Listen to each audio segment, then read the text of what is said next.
Can you hear the train? I can. Anyway, here we go today with Unsatisfied by The Replacements. The Replacements, I've seen the TV show when I was a kid, but this is a band, and they've been requested and everything. I didn't know what song to go with because there's so many, but I went with Unsatisfied, which, was apparently, one of their best songs. So we're going to get into it today, talk about it after. I'm ready to go if you're ready to go, so let's go.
Tell me what's wrong. Look me in the eye and tell me that I'm satisfied. You're satisfied. Look me in the eye and tell me that I'm satisfied. Now you satisfied.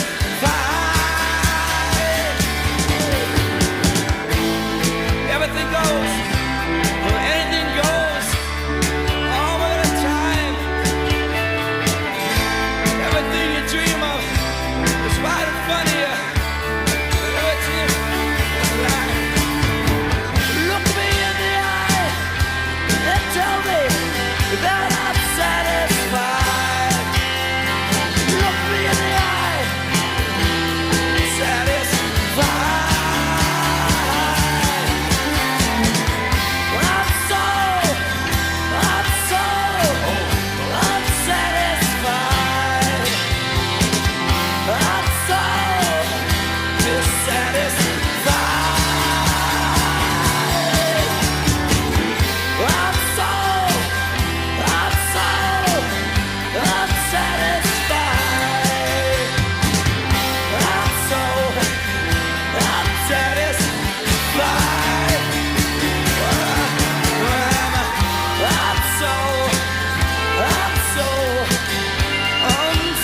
unsatisfied. I'm so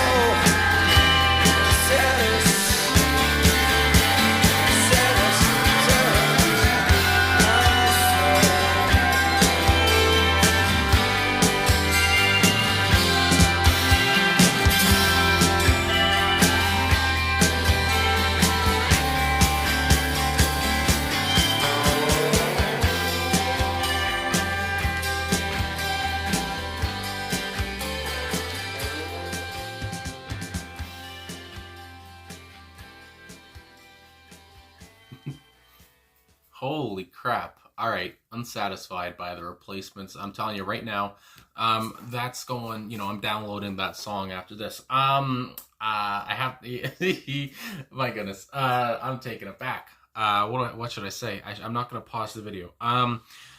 Okay, so the man on the vocals here, Paul. What's the man's name again? Hold the phone. Hold the phone. Paul Westerberg. There you go on lead vocals. It just I've never heard somebody like. Well, I shouldn't say that. I mean, because what came to mind was almost like a Bruce Springsteen-esque kind of voice. That rasp. I mean, I can understand what Paul was kind of saying more than I can understand what Bruce is saying.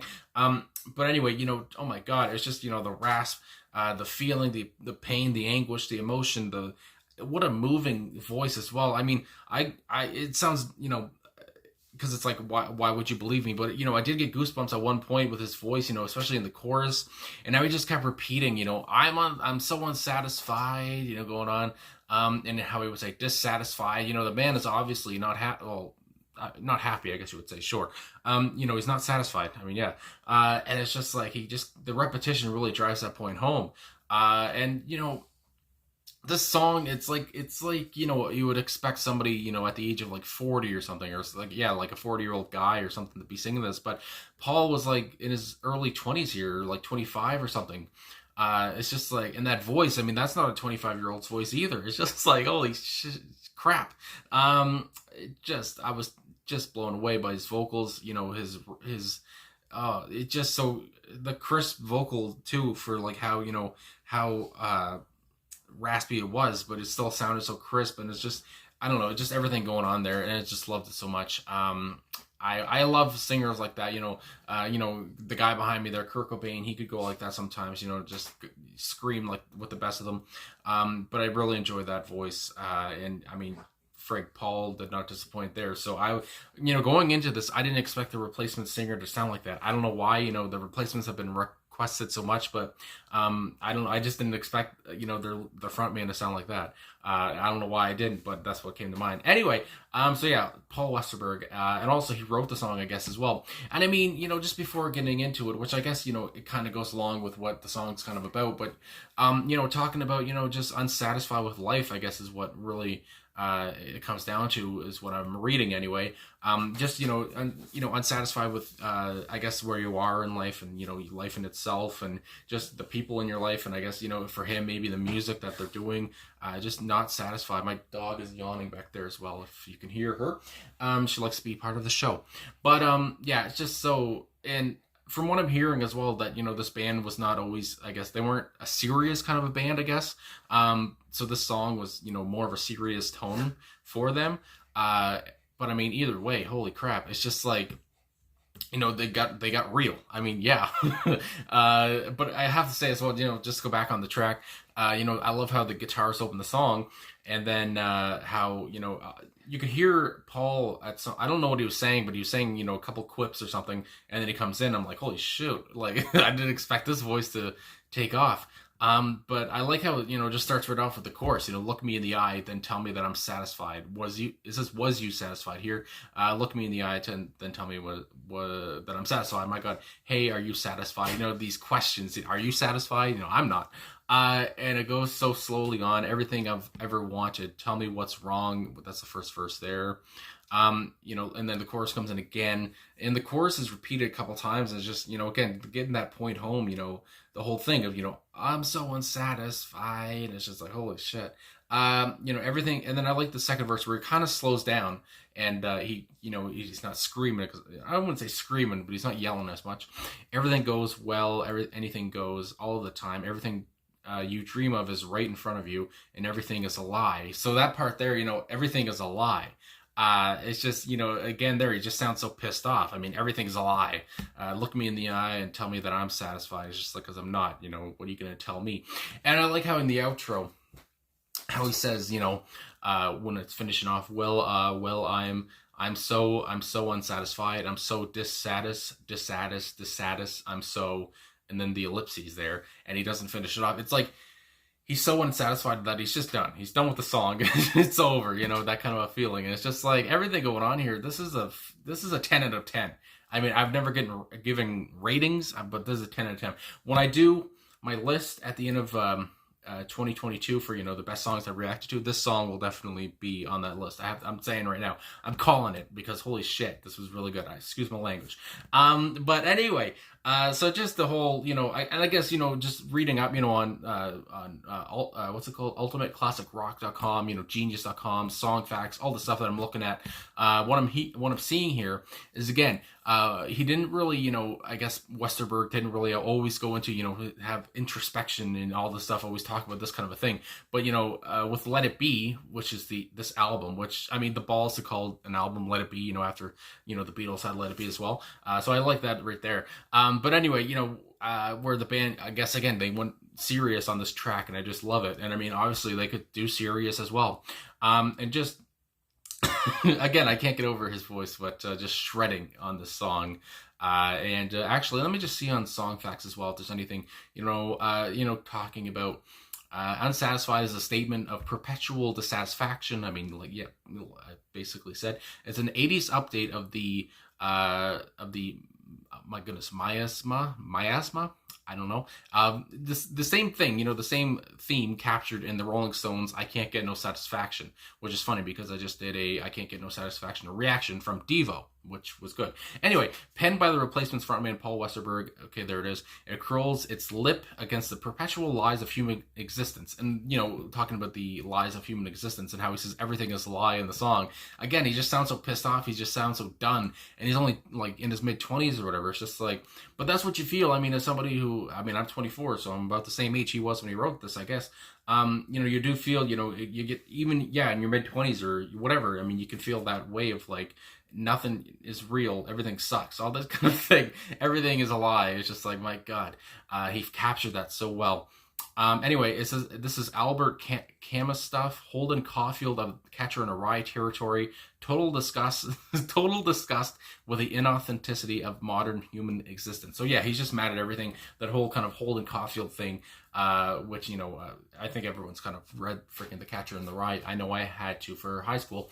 Anyway, you know, obviously, so like I said, I guess this was a more mature look at the band. And I'm happy that I picked this song, I guess, to listen to, because again, there were so many different songs people were suggested, and I see that are, you know, called, you know, their best hits and stuff. So I went with Unsatisfied, and I was not unsatisfied. Yeah, I was not dissatisfied. So anyway, love the pent up emotion here. Love his voice so much. I mean, I know, you know, shout out to the band here. I should look at the personnel who else was on the song. You know, Chris Mars on the drums, Bob Stinson on lead guitar, and Tommy Stinson on bass guitar. So I'd imagine they're related. You know, shout out to them, and shout out to Paul, who also did lap steel on here, which is, you know, a Hawaiian guitar, and it was also called. But you know, it really comes down to his vocals. I mean, he just shredded here, and it's just, it, you know, it just left me, you know, wanting more. And like I said, I will definitely be listening to the song. This will definitely make the playlist. So anyway, I guess that's all I gotta say. Finally got to the Replacements. I mean, a band I've been sleeping on for too long, and I mean, you get to this song, and it's just like, holy crap. Anyway, actually, there's one more thing, you know, I don't know if anyone's still watching, but I liked this comment on YouTube here, from somebody on the song, you know, on the YouTube comments. Anyway, somebody said, I asked Paul if he would play the song at this tune at a 1985 gig in Vancouver, as I had just entered into the incredible heartbreak of a devastating breakup. I didn't immediately mention the breakup, and he grabbed my shoulder and said, sorry, buddy, that one stings too much. I told him that I'd been listening to it on repeat for the last 3 days as my girlfriend had broken up with me. And he says they played it. So I like that right there. They weren't going to play it. Then this guy said, you know, I'm going through, you know, a bad breakup. Can you play the song? And he's said, and then he does anyway later on. So anyway, I kind of butchered that. But anyway, yeah, I like that. You know, he asked them. He said they aren't going to do it. And then he said, my girlfriend broke up with me. And he said, and then they played it. So that sounds like a nice, you know, nice thing to do from Paul. Really enjoyed that comment. And anyway, I'm going to finish this now. Thanks for watching. Thanks for liking, subscribing, commenting, all this stuff. Really appreciate all the support. And I'll talk to you guys again soon.